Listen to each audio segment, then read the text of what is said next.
At the airport, U.S. Marine Mike says goodbye to his girlfriend Jenny before flying to North Africa for a special mission. 3 months later, Mike and his spotter Tommy are still in the African desert, waiting on top of a cliff for their assassination target. Eventually they see two groups of people approaching from opposite directions. One group is coming on foot while the other is a convoy full of armed vehicles. The groups meet in the middle and Tommy plus his commanding officer in the radio urge Mike to take the shot, however he hesitates. It looks like a sweet reunion between families, not like a terrorist making business. Then Mike realizes this is a wedding and his target is the groom's father, who is now standing behind the couple. He tells his commanding officer about the situation and gets orders to kill the groom to reach their target at the same time. However, Mike refuses to cruelly kill a civilian and lies to his commanding officer, saying he's lost the target. At that moment a glare off the sniper scope gives off their location to the guards at the ceremony, who immediately open fire. Mike shoots a few bullets back before running away with Tommy while the guards rush to evacuate their boss from the area.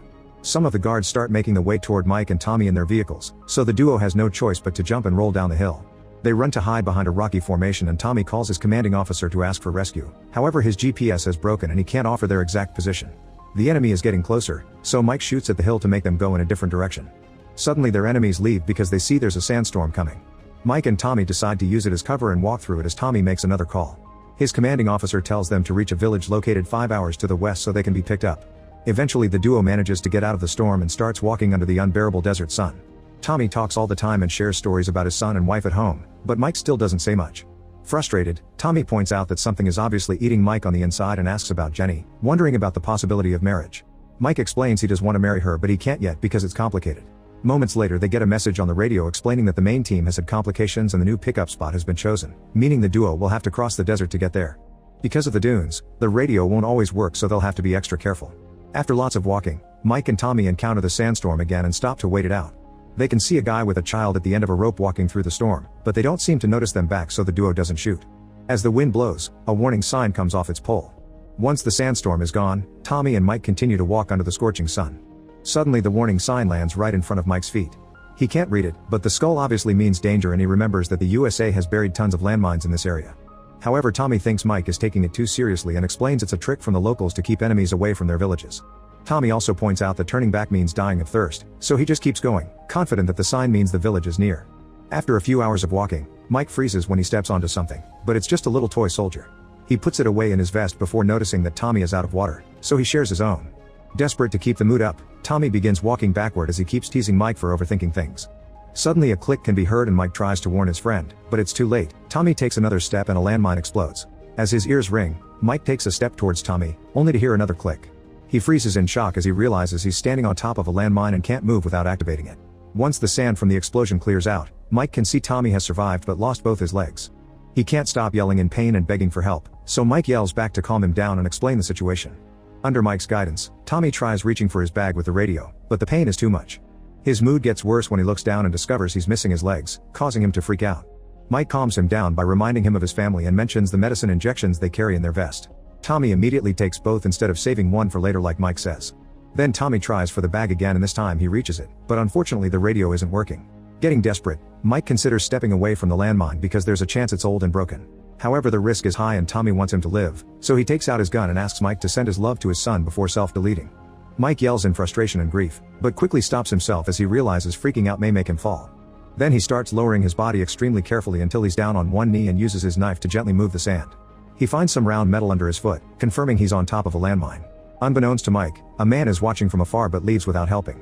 Next, Mike puts together his shoelaces, the strap from his gun, and his axe to create a hook. He throws it a couple of times to try to get the bag but it won't reach far enough. Moving carefully again, Mike stands up and almost falls when throwing the axe, but thankfully he recovers just in time. Now he finally can drag the bag toward him and grab the radio, only to discover the battery is dead and the spare is in Tommy's vest. At least the radio can be sun-powered so he leaves the small panel on the ground to let it charge. Afterward Mike keeps himself busy by going over his supplies. A few hours later the radio finally charges and Mike gets to talk to his commanding officer, explaining the situation and requesting extraction. However, the officer isn't happy about the failed mission, and since Mike doesn't have GPS and has one leg in death's realm already, he isn't considered high priority. The helicopters can't fly because of the sandstorms, so Mike will have to wait 52 hours for a convoy to pick him up.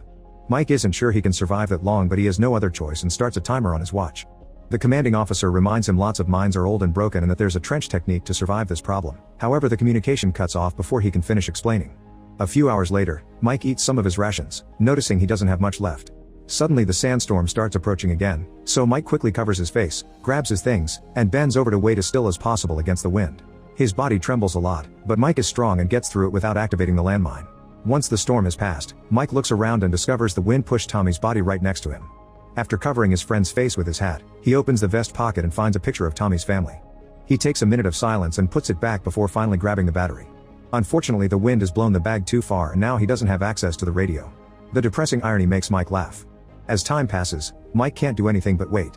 He covers his head to protect it from the sun and drinks the last drop of water. Getting desperate, he shoots a few bullets at the sky and yells for help to no avail. He begins considering self-deleting as his only option, but at that moment he sees a Berber man pass by. Mike points his gun at him and asks him to stop, but the Berber doesn't listen and keeps moving. Thinking he may not speak English, Mike makes exploding noises to indicate this is a landmine area, however the Berber just mocks him. Then the guy starts walking toward Mike in a zigzag pattern. Suddenly he asks why Mike is stuck, revealing he understands English. Mike explains the situation as he continues to ask for water and the radio, however the Berber mocks him for not moving. He does take his flask but doesn't help with the radio, he just leaves while ignoring Mike's yelling and questioning if his weird movements help him avoid mines. Hours later, Mike forces himself to pee in a bag to drink. He barely takes a sip before a little girl shows up, running toward him in the same zigzag pattern. She gives him his flask full of water and Mike drinks as he guesses she's the Berber man's daughter. Then the girl takes out a toy soldier from her bag and Mike shows her the one he found in return, so she uses both to represent him and Tommy. Without using words, she pushes the toy to tell Mike he needs to move on. Mike says he can't move and starts yelling for the radio without meaning to, so the girl just leaves. Later, as the sun starts to go down, Mike plays some songs on his phone and starts a fire. He can hear animals howling in the distance, so he distracts himself by looking at pictures of Jenny on his phone and watching a video she specially made for his departure as a good luck charm. Eventually the fire goes off and Mike falls asleep while looking at his watch. His father appears in front of him and punches him, triggering a memory of the abuse he suffered as a child. This causes him to wake up right before he falls. Then Mike tries to restart his fire, but at that moment he hears the growling of wild dogs coming closer. He starts shooting in the dark, but none of his bullets hit. Deciding to risk using the flashlight, he discovers one of the wild dogs is taking away Tommy's bag and there's another walking toward him. After changing guns he opens fire again, hurting the dog. As the creature steps back, it activates a landmine, and the resulting explosion scares the pack away. The next day the Berber visits Mike again, calling him a lucky man for surviving so far. The Berber explains he doesn't know where the landmines are and he just walks like that to get better chances. He thinks Mike is afraid of moving on physically because he isn't able to do it in his soul and asks why Mike became a soldier, to which Mike answers that he had no reasons to stay anymore. At least this time the Berber brings over the radio and Mike quickly changes the battery, but it still won't work. Then the Berber grabs Mike's face and tells him to be a free man. This causes Mike to hallucinate the man as Tommy telling him to live, but once he blinks the Berber is far away. A few hours later, Mike cuts his boot because his foot is red and swollen. He also uses his knife to kill a scorpion. Eventually the heat becomes too much and he takes off his vest. It's clear that the whole experience is affecting him mentally. He starts seeing hallucinations and interacts with them as if they were real by yelling at them, punching them, and even shouting in frustration. Every time this happens a clicking sound can be heard. He even sees Tommy's body standing up and announcing they're going home, but he quickly disappears. In the evening, Mike continues to try to contact the base while Tommy's hallucination tells him that he's just killing the battery. At that moment his phone starts ringing and Mike sees it's a call from his dad, so Tommy has to point out it isn't real. Mike snaps and pushes him away, so Tommy reminds him this is happening because Mike never worked through his inner demons. Mike says that having left Jenny makes him as bad as his father, but Tommy reassures him he isn't. A flashback reveals that Mike asked Jenny to marry him but she turned him down because she also thought he had some self-healing to do first. In the present, Mike almost falls asleep, but at that moment the wild dogs arrive again. They activate a landmine and move away from the explosion, but this time they don't leave. Mike shoots in the dark ahead of him, only for Tommy to warn him to watch out. Suddenly a dog approaches him from the side and bites his arm, so Mike shoots it.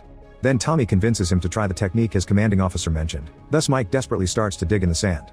Unfortunately the dogs jump on him to attack and push Mike away before he can finish the trench, causing the landmine to explode and hurt him. As he falls dead, Mike blinks and realizes the explosion was a hallucination, but the dogs are truly attacking. Determined to survive, he grabs his knife and starts killing them one by one, getting several bite wounds in the process. During the fight, he keeps thinking about the times he was punched in the past. By morning time, all the dogs are dead and Mike has survived. At that moment the radio finally activates and Mike learns that the convoy is delayed because of an attack, so he'll be picked up in 17 hours. Knowing the chances of survival are low, the base connects Mike to Jenny, and he immediately begins apologizing for destroying everything he touches while seeing her in front of him. The communication ends before Jenny can reply and Mike finally passes out, but he's caught by the Berber just in time. While the man puts an ointment on Mike's wounds, he explains a landmine took his leg, showing his wooden one. He had been very scared in the hospital, but a nurse showed him enough sympathy to help him keep going and eventually she became his wife. Then the Berber makes Mike drink some medicine, warning him it'll help with the pain but will also make the hallucinations worse. Mike mentions the little girl, but the Berber reveals he was the one who brought him the flask. He only has 3 sons now because his daughter died when the landmine took his leg. They used to gather landmines together to sell them to guerrillas, and the girl was very good at retrieving the landmines by replacing them with old cans. The Berber thinks he isn't as lucky as Mike, but at least he's free because he learned to move on. Afterward the man leaves, and Mike sees his daughter walking by his side. Suddenly the medicine kicks in and Mike watches the walls of his childhood home come out of the ground. He opens the door and his child self appears watching his father being extremely violent to his mom. When his dad noticed him, he said he'd teach him to be a man and punched him too. The hit causes Mike to return to reality for a second only for the flashbacks to quickly start again. He sees his happy life together with Jenny, but a clicking sound interrupts with a memory of his mother in a hospital bed. Mike had escaped his house in fear and left his mother with his father, which resulted with her in the hospital. Another memory shows Tommy and Mike at a bar watching how 2 men are harassing a waitress, who turned out to be Jenny.